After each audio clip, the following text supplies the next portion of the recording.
Hello, my name is Laura Velandia. I am BA in English as a foreign language student, and this is the step 1 to log into for designing teaching material. Okay, let's go with the question number 1.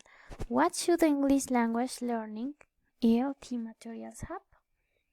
Well, the first thing I think is spoken or written text.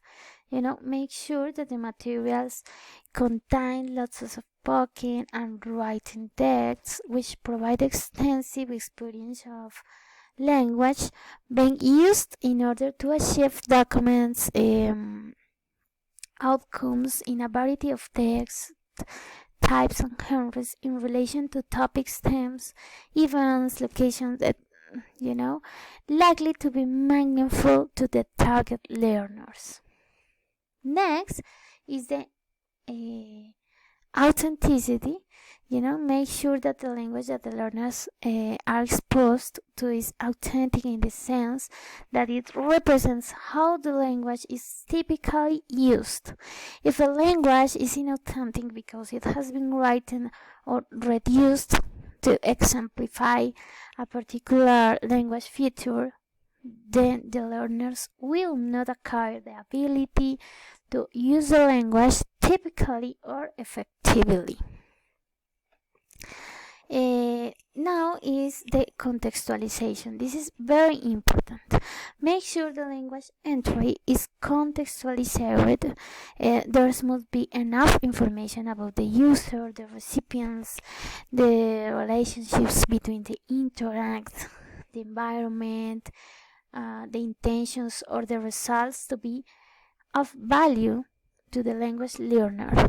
Only extended samples of contextualized language in use can provide learners with the information they need to develop awareness of how the target language is actually used. Also, it's important that information the information can be necessary. Make sure that the learners are exposed to sufficient samples of language in authentic use to provide natural recycling of language items and features which might be useful for the learners to acquire. Now, let's go with the question number 2.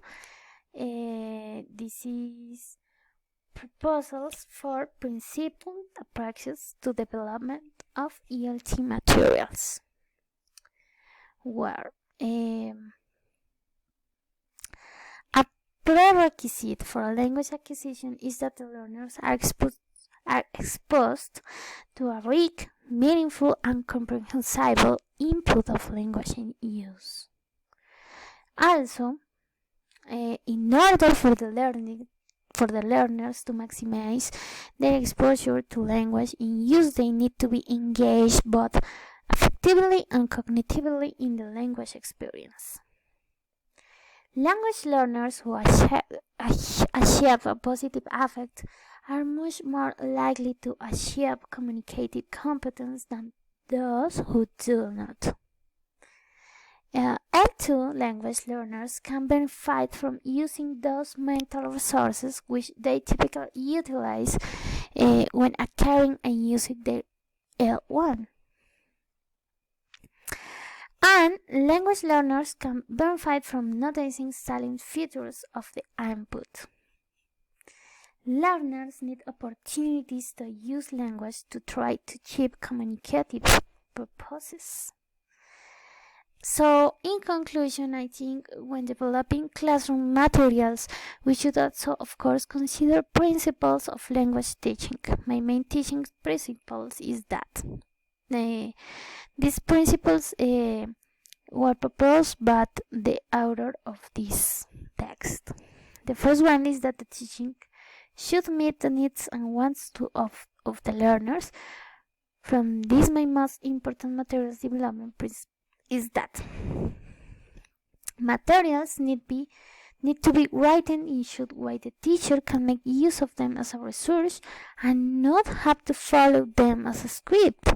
It seems that most classroom materials are written tough for teachers and students to follow. It also seems that many of them not driven or even informed by principles of language acquisition and development. Some of them manage to help learners to acquire language because their writers have been effective teachers and are intuitively applying principles of teaching. And finally, most of them would be a lot more effective if they were driven by the principle of acquisition. I have outlined it above. Thank you very much.